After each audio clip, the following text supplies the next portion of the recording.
మా తమ్ముడోళ్ళతో వద్దురా అంటున్నా కూడా అడవిలో 1 కిలోమీటర్ నడిపించి బీచ్‌కి తీసుకొనెళ్లారు. ఇంకా మ్యాటర్‌లోకొస్తే ఈరోజు నేను మా తమ్ముడోళ్ళు మాకు దగ్గరలో ఉన్న శ్రీనివాస సత్రం అనే బీచ్‌కైతే స్టార్ట్ అయిపోయాము. ఇక్కడికి రాగానే ఇక్కడ మమ్మల్ని పోలీసోళ్ళైతే లోపలికైతే అలౌ చేయలేదు. ఎందుకంటే రీసెంట్‌గా ఎవరో ఇక్కడికొచ్చి బీచ్‌లో అయితే చనిపోయారంట. అందుకని మమ్మల్ని రిటర్న్ వెళ్ళిపోమన్నారు. మా తమ్ముడొచ్చేసి "అన్న అడవిలో నుంచి పోతే దగ్గరే" అని చెప్పి తీసుకొని వెళ్తా ఉన్నాడు. ఇంకా మా వాళ్ళకి దారిలో ముంత మామిడి చెట్టు కనబడితే అక్కడైతే ఆగిపోయారు. పండ్లైనా కోసుకొని వస్తారనుకుంటే పచ్చిదైతే కోసుకొచ్చారు. దాన్ని ఏం చేయాలో అక్కడే పడేసి వెళ్ళిపోతా ఉన్నాం. దగ్గరే అని చెప్పి 1 కిలోమీటర్ నడిపించి తీసుకొనిపోతున్నాడు. ఫైనల్‌గా బీచ్ దగ్గర కూడా వచ్చేసాము. బీచ్ లోపలికి రాగానే మేము తప్పితే ఇంకెవరు లేరు. ఆ పోలీసోడు గాని వచ్చాడంటే మాత్రం మమ్మల్ని కుక్కను కొట్టినట్టు కొడతాడు. ఈ బీచ్‌లో ఇలా తాబేలు చాలా దగ్గరైతే చనిపోయి పడిపోయినాయి. ఇంకొక పక్క ఇటు చూస్తే రామ్ అని రాసి ఆలోచి తొడపదా అని చెప్పి ఇక్కడే కూర్చొని ఉంటాం అంటున్నాడు. నాకు తెలిసి మావా నీకున్నంత గుద్ద బలుపు మన ఏరియాలో ఎవడకుండదురా. ఇంక ఈ పక్కనే ఉప్పు కాలువ కూడా ఉంది. ఈ విగ్రహం అలల్లో కొట్టుకొని వచ్చి ఇక్కడ పడిందో లేదంటే ఇంకెవరైనా తీసుకొని వచ్చి ఇక్కడ పాడేశారో తెలియట్లేదు.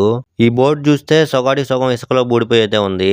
సముద్రపు తాబేలు సంరక్షణ కేంద్రం అంటే ఇక్కడ ఏంటంటే ఇసుకలో గుడ్లను అయితే పూడ్చిపెడతారనమాట ఇన్ని రోజులు అని చెప్పి.